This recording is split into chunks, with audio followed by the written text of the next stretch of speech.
पुण्यामध्ये घायवळ बंधूंपैकी सचिन घायवळ याला बेड्या ठोकण्यामध्ये पुणे पोलिसांना अखेर यश आलेलं आहे। गेल्या अनेक महिन्यांपासून सचिन घायवळ हा फरार होता। त्याच्यावर गंभीर स्वरूपाचे गुन्हे दाखल झालेले होते। सचिन घायवळ हा पुण्यातील कुख्यात गुंड निलेश घायवळ याचा भाऊ आहे। सचिन घायवळ हा पेशाने शिक्षक सुद्धा आहे।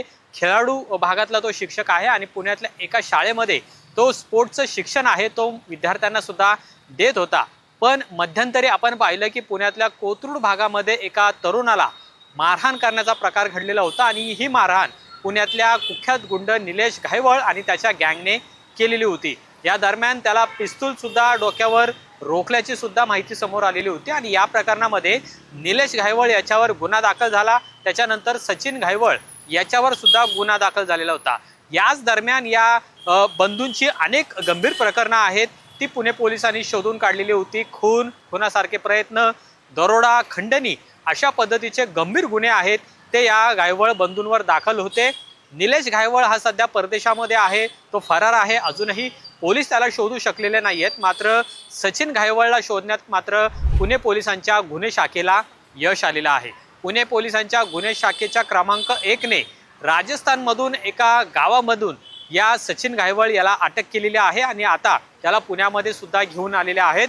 राजस्थानमधल्या एका गावामध्ये सचिन घायवळ हा मोबाईल क्रमांक बदलून काहीसा वेश बदलून एका घरामध्ये राहत होता आणि हीच टीप पोलिसांना मिळाली आणि पोलिसांनी त्याला काल रात्री उशिरा त्याच्याच घरातनं ताब्यात घेतलेलं होतं आणि अटकेची सगळी कारवाई आहे ती पुणे पोलिसांच्या गुन्हे शाखेने केलेली आहे। या सचिन घायवळची कुंडली आपण बघितली तर या सचिन घायवळवर जवळपास 22 वेगवेगळ्या प्रकारचे गंभीर गुन्हे आहेत ते दाखल आहेत। कोथरूड पोलीस स्टेशन असेल किंवा इतर ठिकाणी असेल ते सुद्धा त्याच्यावर गुन्हे दाखल आहेत। तो ज्या शाळेमध्ये शिक्षक म्हणून कामाला होता त्याच शाळेमधल्या जी केटरिंग करणारी महिला आहे, कॅन्टीन चालवणारी महिला आहे, या महिलेकडे सुद्धा त्यांनी खंडणी मागितल्याचा प्रकार आहे तो घडलेला होता। याच प्रकरणी त्याच्यावर गुन्हा सुद्धा दाखल आहे। तर दुसरीकडे कोथरूडमध्ये जो फ्लॅट बळकावण्याचा प्रकार घडलेला होता त्या प्रकरणात सुद्धा सचिन घायवळ याच्यावरती गुन्हे दाखल आहेत। असे वेगवेगळे 22 गुन्हे आहेत ते त्याच्यावर दाखल आहेत। पण आतापर्यंत तो पुणे पोलिसांच्या तावडीमध्ये सापडलेला नव्हता। मूळचा अहिल्यानगरचा असलेला हा सचिन घायवळ गेल्या अनेक वर्षांपासून पुण्यातल्या कोथरूड भागामध्ये त्याचं जे घर आहे तिथं तो राहत होता। मात्र ज्यावेळेस पुण्यातल्या कोथरूड भागामध्ये गोळीबाराची घटना घडली, निलेश घायवळ यांनी एका तरुणाला मारहाण केली, तेव्हापासून सचिन घायवळ हा सुद्धा फरार होता आणि आतापर्यंत पोलिसांना सुद्धा तो सापडत नव्हता। अखेर पुणे पोलिसांनी गुन्हे शाखेच्या टीमने या सगळ्याचा पाठलाग केला।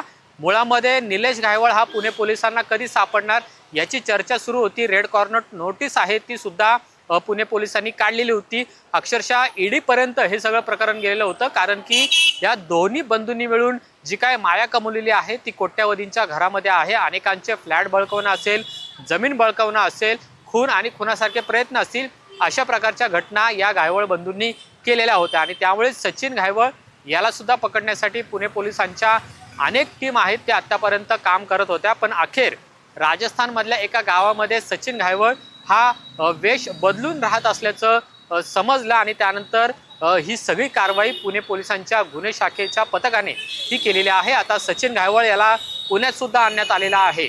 पण महत्त्वाचा मुद्दा असा आहे की जो निलेश घायवळ या संपूर्ण घायवळ टोळीचा प्रमुख आहे आणि या सचिन घायवळचा भाऊ आहे, त्या निलेशला पुणे पोलीस कधी अटक करणार याकडे सगळ्यांचं लक्ष आहे। अजूनही घायवळ टोळी ही सक्रिय आहे असं म्हटलं जात आहे। आतापर्यंत घायवळ टोळीतल्या अनेक सदस्यांना पुणे पोलिसांनी सुद्धा अटक केलेली आहे।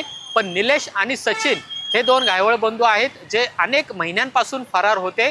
त्यातल्या सचिन घायवळला अटक करण्यात आता पुणे पोलिसांना यश आलेले आहे। त्यामुळे सचिन सापडलाय पण निलेशला कधी अटक करणार असा प्रश्न आहे तो सुद्धा आता उपस्थित केला जात आहे। कॅमेरामन रोहित वानकटेसह अमोल धर्माधिकारी, LS मराठी, पुणे।